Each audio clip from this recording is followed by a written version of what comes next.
Daddy came. I got hey, hey. Come here. Buddy, bubble.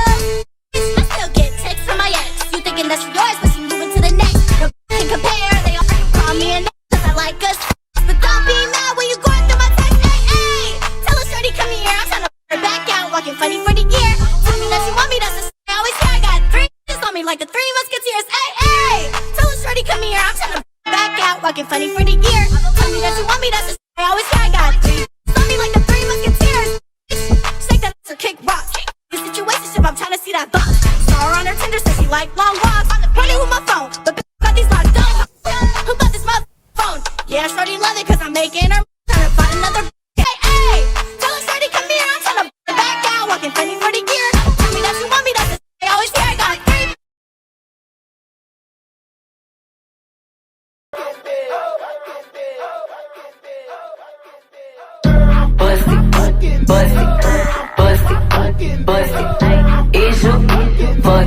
My best friend were kind of just like swiping through Tinder for fun, and then she came across this really hot dude.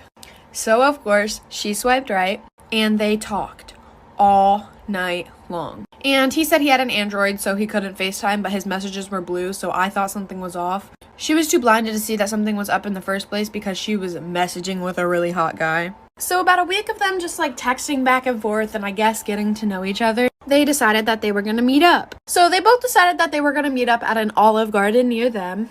And you see, as her best friend, of course I'm gonna have to go with her. So I got dressed up and I sat about 5 tables away from her. And we got there about 30 minutes earlier than we were supposed to be there.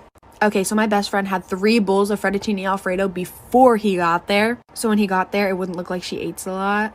Then I see my dad walk in, all dressed up and fancy with a bow tie and everything. This story time just gets so much more funnier, so like for a part 2. Part 2 of how my best friend was catfished by my dad. Continuing with the story, I see my dad walk into the restaurant all dressed up. Mind you, my dad's married. To my mother, of course. So I was like, ooh, my dad and my mom are finally going on a date together. And then he looks over to my best friend and walks over to the table. When I tell you my heart dropped, my heart has never sank so deep inside me so fast. He sits down and asks her, is this Mackenzie? When I tell you I busted out laughing so freaking hard I fell out of my chair. And almost everybody in the restaurant turned around and looked at me, and so did my dad. And I walk over to the table and I'm like, what the heck is going on here? My best friend is literally just sitting there in shock, no emotion on her face. Then he looks at us, he looks really confused, his face goes blank, and then he goes, I was just trying to teach y'all girls a lesson. I told my mom and I was just getting a laugh out of it, and then she looked through his phone and said that he was meeting up with a bunch of 14-year-old girls. So comes to find out, my dad is a pedophile. My mom kicked him out, and if you're one of those girls, I really do apologize. So when I was a sophomore in high school, I had this teacher who would only let the students in her class use the restroom 1 time per semester. Well, one day I raised my hand and I was like, excuse me, I don't remember her name. Can I please use the restroom? And she was like, no, you can't because you've already used the restroom in my class this semester. Well, excuse me, you can't dictate my bladder. So I'm like all frustrated, and I started secretly texting my mom because I wasn't allowed to use my phone in class. And I was like, Mom, I'm sitting in class right now. My teacher won't let me use the restroom. And she was like, I'll take care of it for you. And I was like, okay. So like 5 minutes goes by, and all of a sudden my teacher's phone starts ringing. And she walks up to it and answers it, and she's like, hello? Yeah. Okay, thank you. And then she walks up to me like so angry, and she like slams the pass on my desk, and she was like, since you have to go that bad. And I was like, yeah, I really do, thanks. And I got up and left. I didn't even have to go to the bathroom. It was just the principle of it. I just roamed the halls. This is a story of the time that I caught my neighbor's mom talking smack about me. So I don't know about you guys, but every single Wednesday in my middle school, we would have a bagel sale. And some people's parents would come in to help out. And my neighbor's mom was one of those parents. And I had a best friend at the time whose mom would also work at the bagel sales. But this best friend of mine, her mom never let us hang out with each other because she felt that I was a bad influence on her.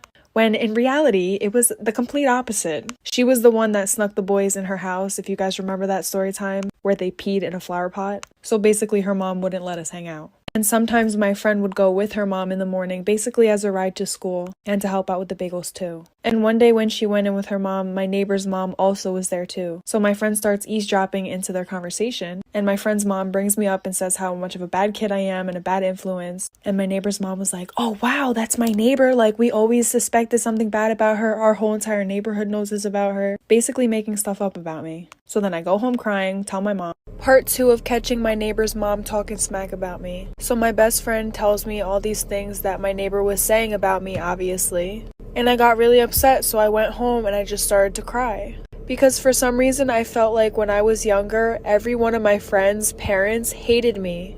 And I never really knew why.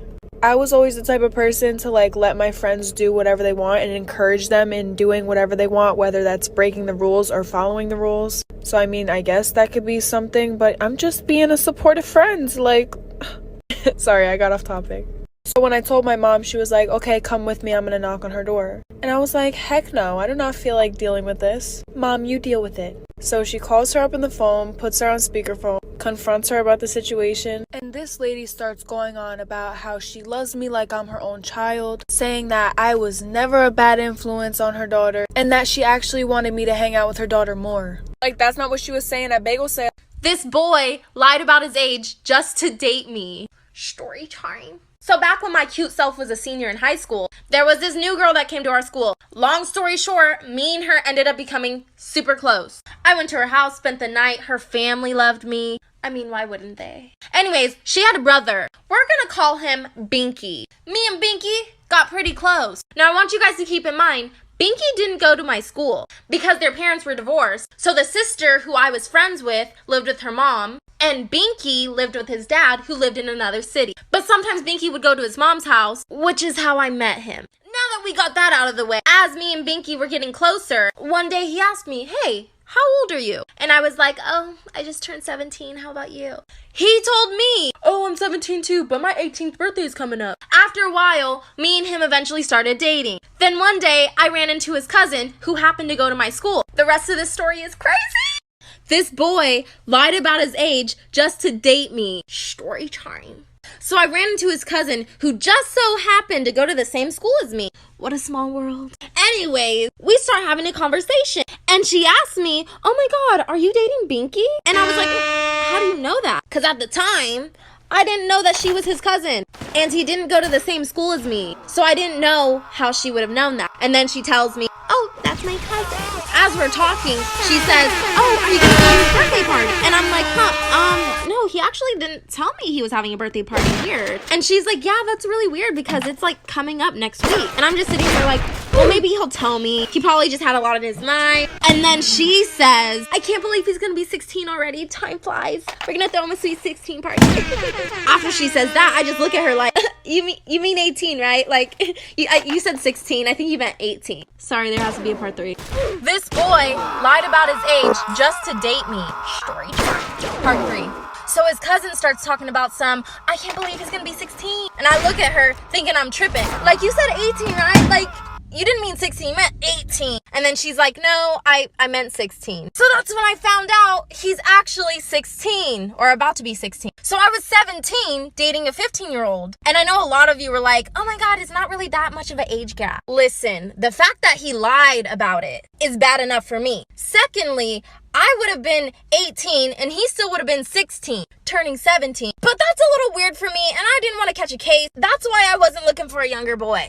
After I find out this new information, of course I tell my best friends. And they start hyping me up, "Break up with him," which is what I did. I sent him this huge paragraph. I kind of went off. Of course, he replied to my paragraph saying, "I'm sorry, I don't want to lose you, blah, blah, blah." I basically told him, "Sorry, I don't want to be with Liar."